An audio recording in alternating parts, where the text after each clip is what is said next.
اعوذ باللہ من الشیطان الرجیم بسم اللہ الرحمن الرحیم اللہم صلی علی محمد وآل محمد۔ مومنین مسلمین رسول خدا صلی اللہ علیہ وآلہ وسلم ارشاد فرمینن کہ اپنے گھراں کو زینت دیو قرآن دی تلاوت دے نال۔ مولا فرمینن مومن جڑا ہے او صبح سویرے اٹھ کے رہیں اپنے گھر دے وچ قرآن دی تلاوت فرمیندے۔ مولا فرمائے یہود و نصارہ دکار اپنے گھراں کو قبراں نہ بڑھاؤ۔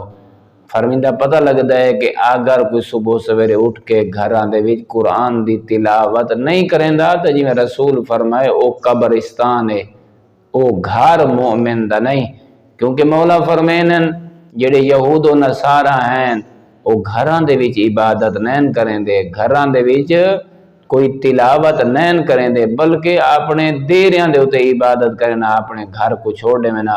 مولا فرمینن جلے تساں اپنے گھراں دے وچ قرآن دی تلاوت کرے سو اللہ ملائکہ دا نزول فرمے سی، اللہ رحمت نازل فرمے سی، اور تواڈے اہل و عیال دے رزق وچ اللہ وسعت پیدا کرے سی۔ والحمدللہ رب العالمین۔